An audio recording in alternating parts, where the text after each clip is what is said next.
Hello सभी को नमस्कार। मैं संजय कुमार एक बार फिर से स्वागत करता हूं आपका अपने चैनल संजीवनी एजुकेशन हब के ऊपर। प्यारे दोस्तों, हमने सीरीज शुरू की थी बायोलॉजी, केमिस्ट्री और फिजिक्स की। उसी को मद्देनजर रखते हुए आगे बढ़ाते हुए एक और टॉपिक में लेके आया हूं रिप्रोडक्टिव सिस्टम से, that is menstrual cycle and birth control. मासिक धर्म क्या होता है? हमारी माताएं बहनें और जो लड़कियां होती है ना, उनको हर महीने इस चक्कर से गुजरना पड़ता है, हर महीने माहवारी से गुजरना पड़ता है। ब्लड के रूप में क्या बाहर आता है, क्यों ये दिक्कत होती है, कैसे कैसे ये दिक्कत होती है, बर्थ कंट्रोल कैसे कैसे कर सकते हैं, अगर किसी को अनचाही प्रेगनेंसी नहीं चाहिए तो वो कैसे कैसे उसको कंट्रोल कर सकते हैं, कौन कौन सी गर्भ निरोधक ऐसी चीज़ें हैं जो उनको नुकसान कर सकती हैं, भविष्य के अंदर प्रेगनेंसी के अंदर दिक्कत आ सकती है। इन सभी चीज़ों से पर्दा उठाने के लिए इस टॉपिक के अंदर घुसते हैं। जल्दी से देरी ना करते हुए शुरू करते हैं अपना चैप्टर मेंस्ट्रुअल साइकिल। प्यारे बच्चों ध्यान दीजिएगा, जब भी बात होती है किसकी, मासिक धर्म की, मासिक धर्म इसको बोला जाता है, मासिक धर्म, और स्थानीय भाषा के अंदर इनको पीरियड्स बोलते हैं, और इंग्लिश के अंदर इनको मेंस्ट्रुअल फ्लो या मेंस्ट्रुअल साइकिल बोला जाता है। मेंस्ट्रुअल साइकिल बोला जाता है। समझिएगा इसको ध्यान से, क्या क्या इसके अंदर होता है। एक डायग्रामेटिकली आपको बता रहा हूँ, डायग्राम के थ्रू इसको हम करने वाले हैं। ध्यान से देखिएगा क्या क्या इसके अंदर प्रोसीजर होते हैं। यहाँ पे मैं एक फीमेल रिप्रोडक्टिव सिस्टम का एक छोटा सा डायग्राम बनाने जा रहा हूँ आपको मेंस्ट्रुअल साइकिल समझाने के लिए। यहाँ से मैं सिर्फ एक ही वॉल बना रहा हूँ, यहाँ पे यूट्रस की एक वॉल बना रहा हूँ।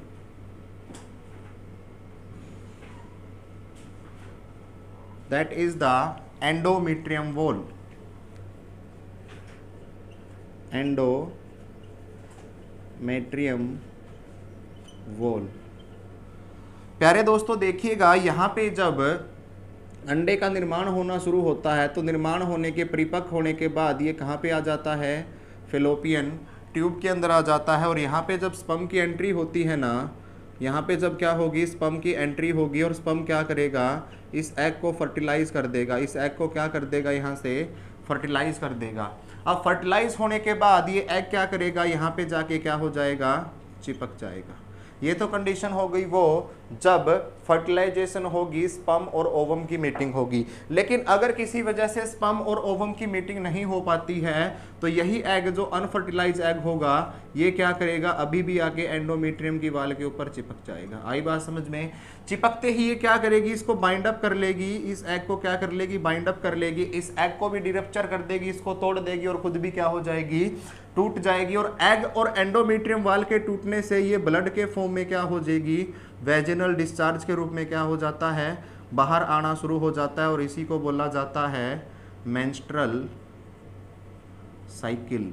मेंस्ट्रुअल साइकिल इसको बोला जाता है। जब क्या होगा, हम लिखेंगे इसको, जब एग फर्टिलाइज नहीं होता तो वह एंडोमेट्रियम वॉल के साथ रक्त या ब्लड के रूप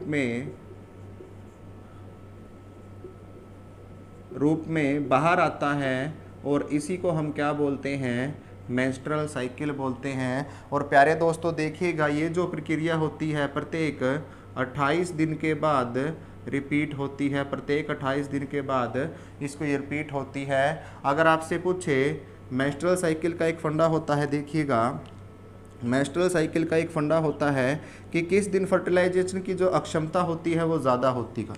देखिएगा, it is the first day of menstrual. अगर पहला दिन है किसी का मेंस्ट्रुअल साइकिल का और उसको 4 या 5 दिन तक मेंस्ट्रुअल साइकिल चलता है। आई बात समझ में? 4 या 5 दिन तक मेंस्ट्रुअल साइकिल चलता है। यहाँ पे अगर फर्टिलाइजेशन होगी तो कब होगी, देखिएगा यहाँ से अगर हम काउंट करूँगा 11वां, 12वां, 13वां व 14वां दिन, ये 4 दिन दो होंगे, या 15वां भी काउंट कर सकते हैं। ये जो 4 दिन होंगे इनको बोला जाता है डे ऑफ ओवोल्यूशन का डे बोला जाता है। इस ओवोल्यूशन डे के ऊपर कोई भी महिला 98% क्या होती है, फर्टाइल होती है, फर्टाइल चल रही होती है। इस फर्टाइल का मतलब क्या है सर? इसका मतलब इन दिनों में अगर स्पर्म की एंट्री होगी और स्पर्म की क्वांटिटी और क्वालिटी बहुत अच्छी है तो प्रेगनेंसी के चांसेस 98% यहाँ पे रहेंगे। आई बात समझ में? देखो साइंटिस्ट ये मानते हैं कि प्रत्येक दिन 40 to 42% चांसेस रहेंगे प्रेगनेंसी के, according to body need, according to body structure. लेकिन यहाँ पे जब डे ऑफ ओव्यूलेशन होगा, डे ऑफ ओव्यूलेशन का मतलब क्या होता है? इन दिनों में जो अंडा होता है ओवरी से निकल कर कहाँ आ जाता है? फेलोपियन ट्यूब में आ जाता है। और यहाँ पे ये क्या करता है? वेट करता है किसका वेट करेगा? ये स्पर्म का वेट करेगा। उसके बाद अगर यहाँ पे इसके मेटिंग नहीं होती है तो आराम से ये खिसकना शुरू हो जाएगा एंडोमेट्रियम वाल की तरफ और एक नए अंडे का निर्माण ओवरी के अंदर शुरू हो जाएगा, अगला अंडा बनना शुरू हो जाएगा। आई बात समझ में? यहाँ पे अगर मैं बात करता हूँ, यहाँ पे अगर इसको फर्टिलाइज करना है, इस एग को क्या करना है? फर्टिलाइज करना है, तो कम से कम 7 ml according to science 7 ml sperm की क्या होनी चाहिए? क्वांटिटी होनी चाहिए और क्वालिटी भी अच्छी क्वालिटी का स्पर्म होना चाहिए। 3 ml क्या होगा? मैंने बताया था डिस्चार्जमेंट होती है और किसी का अगर 1 ml डिस्चार्जमेंट होती है तो हम उसको क्या मानते हैं कि ये नपुंसक है, फर्टाइल है। इसका मतलब वो पुरुष बच्चा पैदा करने के काबिल नहीं होता। आई बात समझ में? और मेंस्ट्रुअल साइकिल के अंदर एक चीज़ और होती है, ध्यान दीजिएगा, इसके अंदर एक हार्मोन होता है दैट इज ल्यूटिन हार्मोन। कौन सा हार्मोन? ल्यूटिन हार्मोन क्या हो जाता है? ये ल्यूटिन हार्मोन ज़्यादा हो जाता है ड्यूरिंग द मेंस्ट्रुअल साइकिल और इसके ज़्यादा होने से क्या होता है? ये पेन क्यूज करता है। इसके ज़्यादा होने से जब भी इसका स्रावन ज़्यादा होगा पेट के अंदर लैक्टिक एसिड का निर्माण ज़्यादा होगा, लैक्टिक एसिड का निर्माण ज़्यादा होगा तो एब्डोमिन पेन ज़्यादा होगा और एब्डोमिन पेन जब ज़्यादा होगा, पेट के अंदर जब दर्द ज़्यादा होगा ना, तो उसके लिए यूज़ क्या करते हैं? आजकल चली हुई है हॉट पॉट थेरेपी। आजकल क्या बहुत पुरानी है हॉट पॉट थेरेपी, पहले गर्म पानी से सेका जाता था, आजकल गर्म पानी की बोतलें आ चुकी है। हॉट पॉट थेरेपी क्या होती है? देखिएगा, अगर किसी महिला के पीरियड्स के दौरान पेट के निचले साइड में क्या होता है? दर्द होता है, तो हॉट वाटर की जो बोतल होती है उसके अंदर गर्म पानी डाल के यहाँ पे सेक लिया जाता है ताकि ल्यूटिन हार्मोन का स्रावन क्या हो सके? कम हो सके और उनको दर्द क्या हो सके? कम हो सके। तो प्यारे दोस्तों, ये मैंने आपको बताया मेंस्ट्रुअल फ्लो कैसे होगा, कैसे कैसे इसको डिटेक्ट किया जा सकता है। उसके बाद देखिए इसके ऊपर क्या होगा? इसके ऊपर टेम्परेचर तथा लाइट का प्रभाव पड़ता है। आई बात समझ में? टेम्परेचर और लाइट का क्या प्रभाव पड़ता है? आप देखिएगा, जो भी एयर होस्टेस होती हैं, एयर होस्टेस होती है, उनको जब वो जहाज़ के अंदर होती है ना, जहाज़ की तुलना में जब वो धरती के ऊपर होती हैं, टेरिस्ट्रियल होती हैं, अपने घर में होती हैं, उनको चेंजमेंट देखने को मिलता है इनके मेंस्ट्रुअल फ्लो के अंदर। इसका मतलब क्या है? या तो उनको जहाँ पे वो रह रही हैं वहाँ पे उनको मेंस्ट्रुअल पहले आ जाएंगे क्योंकि वहाँ पे टेम्परेचर का बहुत फ़र्क पड़ेगा, लाइट का बहुत फ़र्क पड़ेगा। जैसे ही वे ऊंचाई पे ऊपर जाते हैं ना, वहाँ पे टेम्परेचर का बहुत फ़र्क पड़ता है, लाइट का बहुत फ़र्क पड़ता है। तो इरेगुलेशन या अनबैलेंसमेंट हम बोल सकते हैं मेंस्ट्रुअल साइकिल के अंदर उनको देखने को मिलेगा। और प्रत्येक 28 दिन के बाद ये प्रक्रिया क्या होती है? रिपीट होती है। जब कोई एग फर्टिलाइज नहीं होता तो वो क्या करेगा? एंडोमेट्रियम वाल पे चिपक जाएगा और चिपकने के बाद क्या होगा? ये बाहर आएगा और ये जितना भी ब्लड होता है टूटने के बाद ये सारा के सारा कैसा होता है? अनहाइजेनिक होता है, ये ठीक नहीं होता। ये वेजाइना का पीएच को क्या कर सकता है? इम्बैलेंस कर सकता है। वेजाइना का जो पीएच होगा उसको गड़बड़ में ला सकता है। आई बात समझ में? इसीलिए मेंस्ट्रुअल फ्लो के बाद कई बार महिलाओं को यूरिन इन्फेक्शन या यूरिनरी ट्रैक के अंदर इन्फेक्शन, बहुत ज़्यादा दिक्कतें हो सकती है मेंस्ट्रुअल फ्लो के बाद, अगर वो अच्छे से प्रिकॉशन यूज़ नहीं करते हैं। जैसे पुराने समय में कपड़ा यूज़ करते थे, लेकिन आज के समय में इतने हाइजेनिक चीज़ें आ चुकी हैं, इतने अच्छे अच्छे पैड्स आ चुके हैं जो पीएच भी मेंटेन करते हैं, रैशेज भी नहीं होने देते और इन्फेक्शन से भी महिला को बचा सकते हैं। तो प्यारे दोस्तों, आज मैंने आपको बताया कि ये मेंस्ट्रुअल फ्लो कैसे होगा, डे ऑफ इवोल्यूशन कैसे होगा, कैसे कैसे फर्टिलाइजेशन होगी, कितना स्पर्म चाहिए, हॉट पॉट थेरेपी क्या होगी, कौन सा हार्मोन जो होगा मेंस्ट्रुअल फ्लो के अंदर इनबैलेंस होगा। That's all about menstrual cycle. अब यहाँ पे आपसे ये पूछ सकता है एग्जामिनर कि मेंस्ट्रुअल का जो ब्लड होता है उसके अंदर क्या होता है? तो वो कुछ भी नहीं होता, उसके अंदर एंडोमेट्रियम वाल होती है और डी रप्चर्ड एग होता है, जो एग फर्टिलाइज नहीं हुआ, जो एग फर्टिलाइज होना था वो फर्टिलाइज नहीं हुआ, वो टूट करके आ जाता है ब्लड के रूप में बाहर आ जाता है। इसका आप स्क्रीनशॉट ले लीजिएगा, अच्छे से नोट कर लीजिएगा। नेक्स्ट मैं चलता हूं, what is the birth control.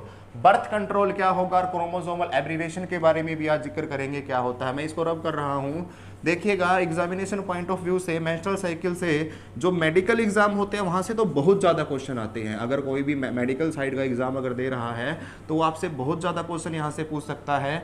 हिचकिचाना नहीं है, हमको समझना है ये चैप्टर हमारे लिए नहीं, हमारी स्टडी के साथ साथ हमारी लाइफ के अंदर भी बहुत ज़्यादा इंपॉर्टेंस रखता है। हमें इसके बारे में पता होना चाहिए कि क्या क्या चीज़ें होती हैं रिप्रोडक्शन के अंदर, एक मानव के अंदर क्या क्या चीज़ें, क्या क्या बदलाव हो सकता है। नेक्स्ट मैं आपको बता रहा हूँ, that is the birth control. Birth control is the most important topic. Birth control क्या होगा, गर्भ निरोधन क्या होगा। इसका मतलब किसी भी प्रेगनेंसी को आप अगर रोकना चाहोगे, आप नहीं चाहते प्रेग्नेंट होना और आप कॉन्टिन्यूसली अपने पार्टनर के साथ कोपुलेटरी एक्शन में भी हो और आप बर्थ कंट्रोल चाहते हो, तो क्या क्या आप अपना सकते हो, क्या क्या मेडिसिन ले सकते हो, डॉक्टर की क्या क्या सलाह हो सकती है, वो देखिएगा यहाँ पे। बर्थ कंट्रोल गर्भ निरोधन की जब मैं बात करता हूँ तो यहाँ पे एक तो सर्जिकल होता है, दैट इज सर्जिकल, और दूसरा यहाँ पे होगा that is oral contraceptive pills. Oral contraceptive pills, OCP जिनको बोला जाता है, ओरल कॉन्ट्रासेप्टिव पिल्स, ठीक है। और सर्जिकल के अंदर क्या करेगा डॉक्टर, सर्जरी करके शल्य चिकित्सा के साथ क्या करेगा, बर्थ को कंट्रोल कर देगा। कैसे कैसे करेगा देखिएगा ध्यान से। सबसे पहले अगर मैं बात करता हूं किसकी, सर्जिकल की, तो ध्यान से देखिएगा सबसे पहले सर्जिकल कैसे होगा। शल्य चिकित्सा के साथ बर्थ कंट्रोल को कैसे कंट्रोल किया जा सकेगा वो देखिएगा। यहाँ पे भी एक मैं छोटा सा डायग्राम फीमेल रिप्रोडक्टिव सिस्टम का बना रहा हूँ।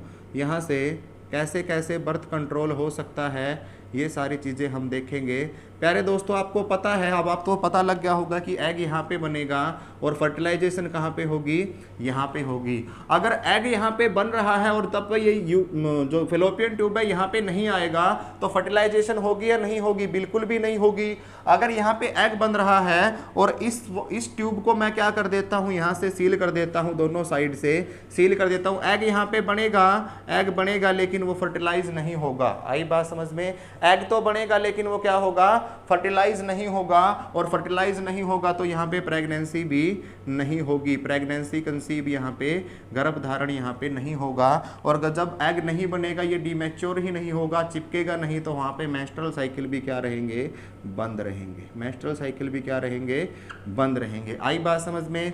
दूसरी बात सुनिएगा, जब यहाँ पे प्रेगनेंसी कंसीव नहीं होगी तो इस प्रक्रिया को, जिसमें क्या किया जाता है, ट्यूब को काट के बांध दिया जाता है। भविष्य के अंदर अगर खुलवाना चाहें तो ये खुल भी सकती है।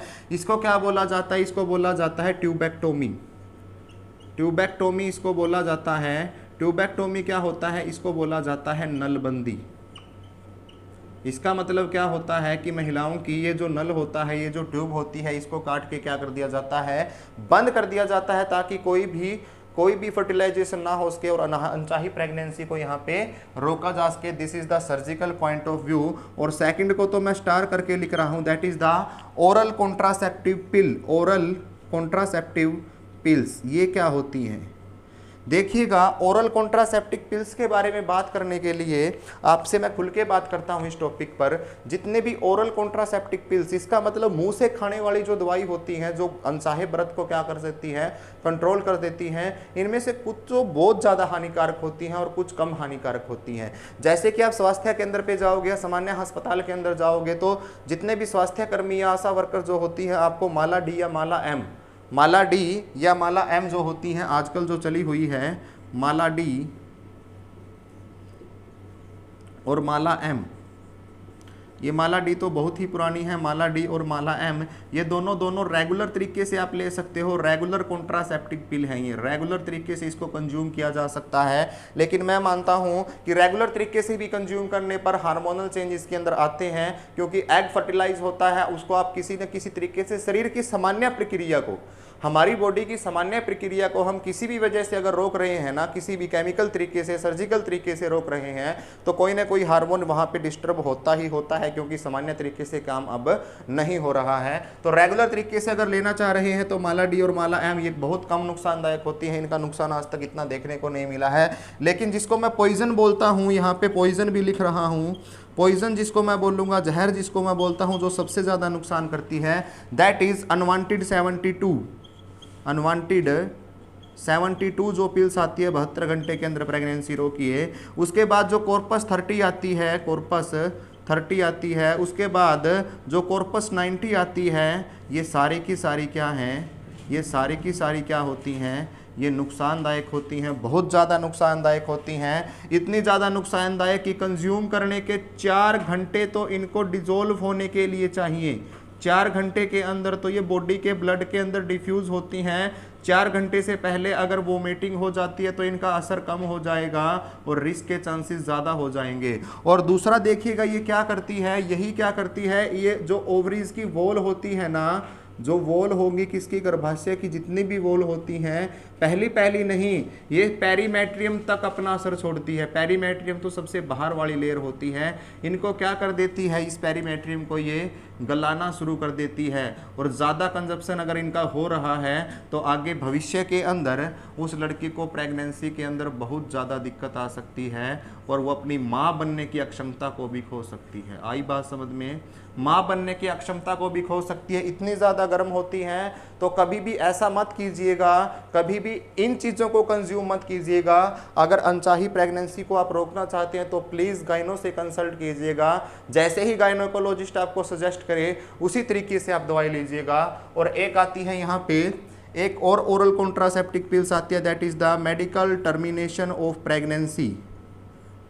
एमटीपी किट आती है, मेडिकल टर्मिनेशन ऑफ प्रेगनेंसी जिसको बोला जाता है, ये भी मेडिकल टर्मिनेशन ऑफ प्रेगनेंसी के अंदर आते हैं। एक इनकी किट आती है मेडिकल टर्मिनेशन ऑफ प्रेगनेंसी की, ये तो 72 घंटे के अंदर कंज्यूम करनी होती है। लेकिन जो एमटीपी किट होती है, अगर प्रेगनेंसी हो गई है, अगर 1 या 1.5 महीने की प्रेगनेंसी हो गई है, तब इस किट को यूज़ किया जाता है। इसके 4 या 5 टेबलेट का कोर्स होता है जो मुंह से कंज्यूम की जाती है और वेजाइनल पार्ट के अंदर 1 टेबलेट को रखा जाता है। ये भी बहुत ज़्यादा भयंकर परिणाम इसके देखने को मिलेंगे आपको। अगर आपने विदाउट गाइनो इसको ले लिया तो बहुत ज़्यादा नुकसान, बहुत ज़्यादा दिक्कतें पैदा कर सकती है ये एमटीपी किट। सुनिएगा, मैंने आपको क्या करवाया, मैंने आपको बताया कि सर्जिकल तरीके से कैसे रोका जा सकता है, ओरल कॉन्ट्रासेप्टिक पिल से कैसे रोका जा सकता है। और इन सब के अंदर अनवांटेड 72 एमटीपी किट ये जितने भी होती है कॉर्पस के अंदर, सारी की सारी क्या होती है, एमटीपी किट के अंदर यूज किया जाता है। इनके अंदर एक पदार्थ होता है, कौन सा पदार्थ होता है, आर्सेनिक इसके अंदर पाया जाता है। और ये इतना भयंकर पदार्थ होता है ये आर्सेनिक, ये क्या कर देता है, बच्चेदानी यूट्रस की जो वॉल्स होती है उनको गला देता है। भविष्य के अंदर अगर प्रेगनेंसी यूज भी हो जाती है तो उस महिला को मिसकैरेज का सामना करना पड़ता है। एक बार नहीं, बहुत बार सामना करना पड़ सकता है मिसकैरेज का। तो प्लीज इनसे बच के रहिएगा। जितने भी ओरल कॉन्ट्रासेप्टिक पिल्स जितने भी हैं विदाउट गाइनो कंसल्टेंट, वो कभी भी आपको कंज्यूम नहीं करनी चाहिए। तो प्यारे दोस्तों, मैंने आपको बताया कि सर्जिकल तरीके से और ओरल कॉन्ट्रासेप्टिक पिल से तरीके से कैसे कैसे इनको रोका जा सकता है। अब मैं थोड़े से क्रोमोसोमल एब्रिवेशन की बात कर लेता हूं। क्रोमोसोम इसके अंदर कैसे कैसे चेंज होते हैं देखिएगा। इसका आप स्क्रीनशॉट ले लीजिए या इसको नोट कर लीजिएगा अच्छे से, मैं इसको रब कर दे रहा हूं। आगे हम देखेंगे कि क्रोमोसोमल एब्रिवेशन के अंदर क्या क्या होता है, ध्यान दीजिएगा।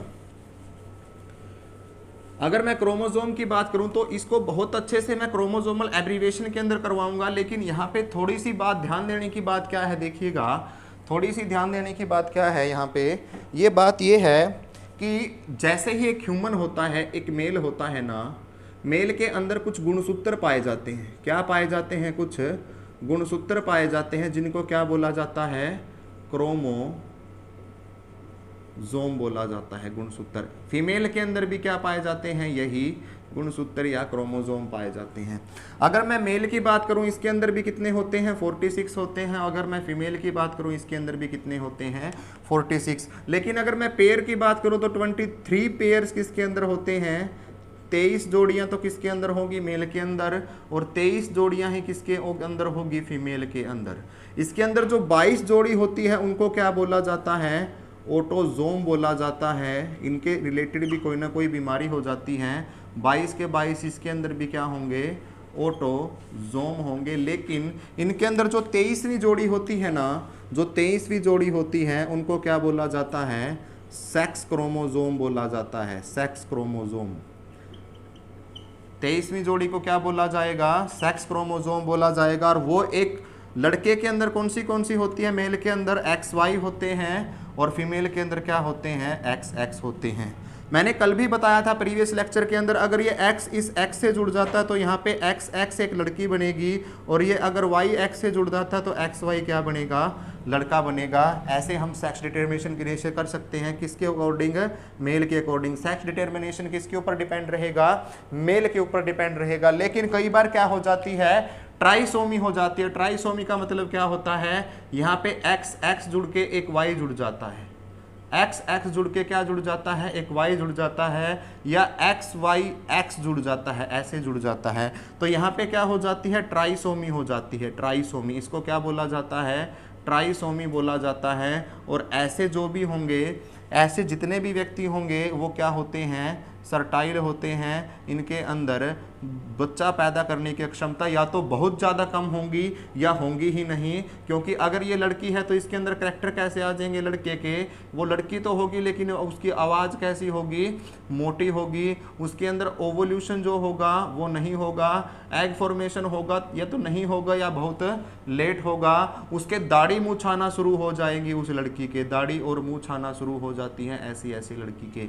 अगर मैं इस लड़के की बात करूं, तो ये जो लड़के होते हैं ना, जितने भी ये लड़के होते हैं वो क्या होते हैं? उनकी आवाज़ कैसी होती है? पतली होती है। स्पर्मेटोजेनेसिस इनके अंदर डिस्टर्ब होता है, और जिनका जो बिहेवियर होता है वो भी लड़कियों की तरह होता है। और इनके अंदर एक बीमारी हो जाती है, that is the gynaecomastia. Gynaecomastia की बीमारी हो जाती है। गायनेकोमेस्टिया क्या होता है? इसके अंदर स्तन डेवलपमेंट, ब्रेस्ट की डेवलपमेंट होनी शुरू हो जाती है। Breast development.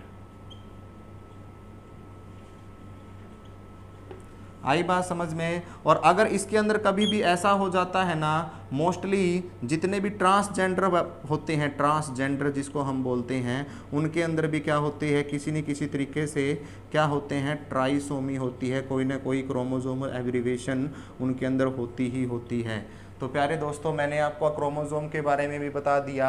अब रहता है कि पोलर बॉडी फॉर्मेशन कैसे होगी और स्पर्मेटोजेनेसिस की प्रक्रिया कैसे होगी, वो नेक्स्ट लेक्चर के अंदर हम करेंगे। नेक्स्ट लेक्चर के अंदर मैं आपको स्पर्मेटोजेनेसिस, oogenesis तो बताऊंगा ही बताऊंगा, साथ में आपको इसके जितने भी प्रीवियस ईयर क्वेश्चन है ना वो आपको लेके आऊँगा या फिर टेलीग्राम के ऊपर आपको सेंड कर दूंगा। तब तक अपना ख्याल रखिएगा, खुश रहिएगा, मस्त रहिएगा, अस्त व्यस्त कभी मत रहिएगा। हमारे चैनल को सब्सक्राइब कीजिएगा, बेल आइकन दबाइएगा, हमारे साथ बने रहिएगा, अपनी तैयारी जोरों शोरों से करिएगा। थैंक यू सो मच, बहुत बहुत धन्यवाद आपका। जय हिंद, जय भारत।